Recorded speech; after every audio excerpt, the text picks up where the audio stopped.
What's the deal with WhatsApp? Why is it loved by some, hated by many more, and why could it be in the crosshairs as the next app that Apple could completely shut down with the iPhone 13?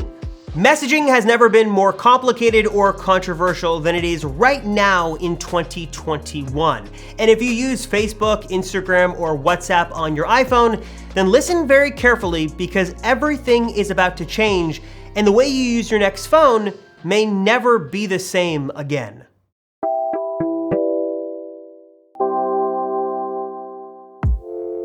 Before we can talk about Instagram and WhatsApp, we kind of gotta talk about the elephant in the room, and that's this. We could make a ton of money if we monetized our customer, if our customer was our product. We've elected not to do that. I don't think at all that means that we don't care about people. I think to the contrary, I think it's important that we don't all get Stockholm syndrome and let the companies that work hard to charge you more convince you that they actually care more about you. What in the world is going on between Apple and Facebook these days that is causing so much bad blood? This is spilling out into our timelines. It's on TV, it's in a bunch of headlines. This is like news. It seems like every other day at this point that Mark Zuckerberg and Tim Cook are going back and forth over something. What is the big deal?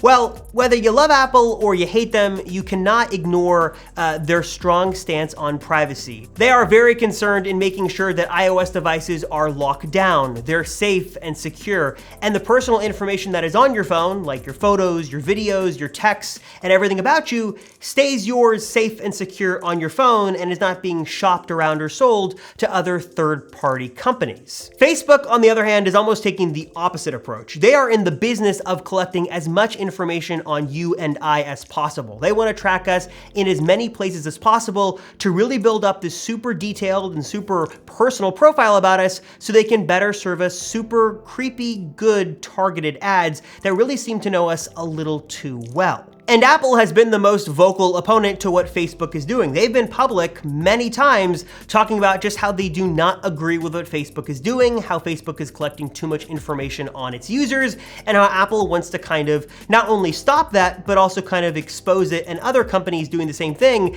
at the same time, thus leading to this feud that never seems to end. And look, I think most people know that being a part of Facebook means you're kind of giving away some information, that everything you do on Facebook, what pages you like, what groups you interact with, who you're friends with, all of that kind of builds up this profile about you, and people know that Facebook has that data. But what I don't think many people know is that Facebook is tracking you way more than just within the Facebook app. On different websites you visit, on different apps you use, Facebook is always watching, especially in other apps they own, like Instagram, and in this case, most importantly, WhatsApp. Now, I know this might sound crazy to you, but some people watching this video, especially if you're in the United States like me, might not know what WhatsApp is. And if you don't know what WhatsApp is, here are kind of the cliff notes. It is a cross-platform messaging app that works on iOS, Android, Windows, Mac. Doesn't matter what phone you have, where you are in the world, there's a good chance that WhatsApp is going to work on your phone. And it has kind of been the default messaging service of choice for billions of people around the world. And as WhatsApp has grown and kind of become this messaging juggernaut around the world, it can do a lot more these days than just send messages. You can obviously make and receive phone calls now, you can send documents, you can even do financial transactions inside of WhatsApp. There's a lot that this app can do, and again, it is used by hundreds of millions, if not billions of people around the world every single day. And for those internationally who might not know, that is not the case here in the United States, because here, iMessage from Apple reigns supreme, and it is very much the battle of the blue bubbles versus the green bubbles, those who have an iPhone and use iMessage, and those who do not. It's very polarizing here, and the adoption of third-party apps for messaging just hasn't really taken off here in the US like it has around the world, so you're either using iMessage or probably using SMS. It's a very kind of divided messaging field here, and it really is very much a battle between those who use one platform and those who do not. But regardless of where you are in the world, whether you use iMessage, WhatsApp, or whatever you use to message, I think everything is about to change really quickly. When Facebook purchased WhatsApp in 2014 for $19 billion, they made a big bet and also made a very big and public promise to kind of keep WhatsApp information safe and secure and kind of separated from Facebook, that they would let WhatsApp kind of continue on as its own entity, let people use it, enjoy it, and kind of love it every single day, but they wouldn't be prying into users' information and not be kind of combining the two. That was the promise, but over the years, Facebook has become more Facebook, a little more evil, a little more prying, a little more, we could use a lot of different words, and they have started to collect more and more information from WhatsApp users. So if Facebook has been slowly collecting more information and getting more involved, what has got people so upset and so angry right now? Because it seems like the tides have almost turned overnight just a couple of weeks ago. Well, that's because WhatsApp introduced a new privacy policy that users will have to accept in the coming weeks that lays out a number of different things that the service is going to collect, like their status, their profile picture, other information about them. But among them is one that is very concerning, and that is the fact that WhatsApp can now read the messages that users send to businesses through WhatsApp and then use that information to better serve them ads, basically collecting that information, feeding it back to the mothership that is Facebook, and then using that info to serve you more targeted ads. And on the surface, this kind of just seems like Facebook being Facebook, right? They want to collect as much information as possible, but many users are afraid that this is just the beginning, that even though WhatsApp, stands by their claims that all the messages from one WhatsApp user to another are end-to-end encrypted and they cannot be read by the prying eyes at WhatsApp or Facebook, many people fear that this is just the beginning, that eventually WhatsApp is going to start to read and decipher the messages that users send between themselves, and then start to use that information, the topic of your conversations, to serve you ads and get to know you even more intimately, which has many people very, very upset. But this story just keeps getting worse, because WhatsApp is telling users right now that if they do not accept the changes coming by May 15th, that the app is basically going to be on lockdown for them and really isn't going to be able to be used. Users will still be able to receive calls and notifications for a short time, according to WhatsApp, who knows how long it's going to be.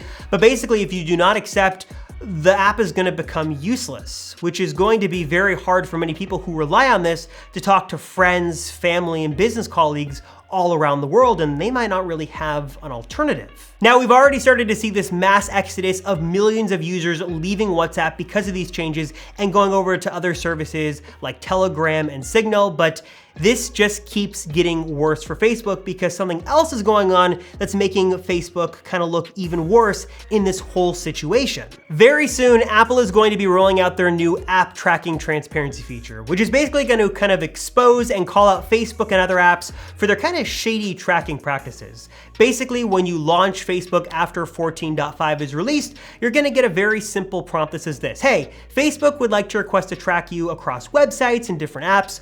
Would you like to allow this tracking to happen, or would you like to ask the app not to track you? And if you tap ask the app not to track, that means that Facebook can only collect information of what you do within the app and within their terms of service. They can no longer track you in different apps. They can no longer track you on websites. They are going to get a lot less of your personal information, and they are very, very scared of that because they're afraid the less info they can collect, the less creepy good their ads can be, and the less good their ads, the more money they could potentially lose. It could mean a couple $2 billion loss for Facebook, and they are very concerned about that. And all of this building together is meaning that Mark Zuckerberg is not sleeping so peacefully and quietly at night these days. He's on a mission to wage war with Apple on multiple fronts. So Facebook is trying to collect as much info as possible, Apple's trying to stop them from collecting information, and then us as users are kind of in the middle because we love Apple and we love to see this tracking kind of being a little bit more transparent, but also many need to rely on Facebook and its services to communicate with loved ones and, friends and family around the world. What are you supposed to do? Well, what if there was a company rich enough and powerful enough that had the technology that could make a cross-platform messaging service that was free, it was safe, it was secure, it was end-to-end encrypted? Is there anyone out there doing that right now? Is there a company that already has a messaging service, maybe called iMessage, that they could release internationally, bring it to Android, and kind of solve this problem for anyone? Yeah, I know it sounds crazy, but what if with the next version of iOS, with iOS 15, or what if starting with the iPhone 13, iMessage came to everyone. It came to Android, it came to PC, and everyone in the world could use iMessage totally for free. Now, I know this sounds crazy, but just hear me out for a second, because if Apple was to open up iMessage to everyone around the world, they'd really be doing everyone a very good service. They'd be putting the user's privacy and security at kind of the front, at the top priority. Their first and foremost objective is to make sure everything is encrypted, locked down, and your information stays between you and your friends and is not being borrowed or sold or spied on by anybody else. That would be great. iMessage already also has an infrastructure for mobile payments, for sharing location, for sending documents. There's also the FaceTime audio component in there as well, so you can make phone calls over FaceTime audio, do video calls over FaceTime video. I mean, if Apple was to finally release iMessage to everyone around the world, that could solve this problem for everyone. No more green bubbles or blue bubbles, no more SMS or RCS or other weird text standards. Everyone could use one platform that was free, that was secure, that did everything that you wanted it to do, and you wouldn't have to worry about anyone spying on you, I guess as long as you really trust Apple. Now, I know there are a number of reasons why this probably will never happen, but I still think there's a good chance that it could, because if you think about it, this could be a real good move for Tim Cook's Apple, putting privacy first, showing the public how they're willing to sacrifice some profits on iPhones and all those people that buy into the Apple ecosystem just for iMessage by essentially just giving it away to everybody. It'd probably cost them a pretty penny, but Apple has the money to spare, and this would be a real act of good that would benefit everybody around the world.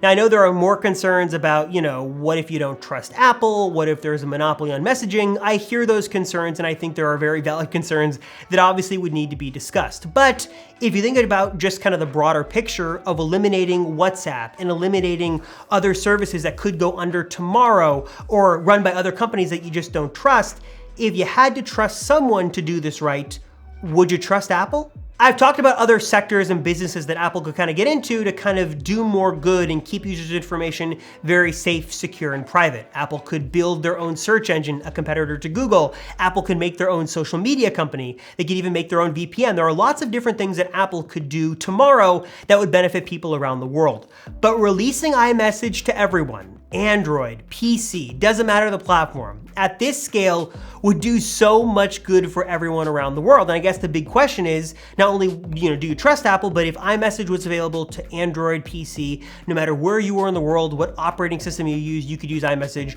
Would you use it? Would that be the answer? Would that be the gold standard for others to follow? Is this a solution to a very messy problem?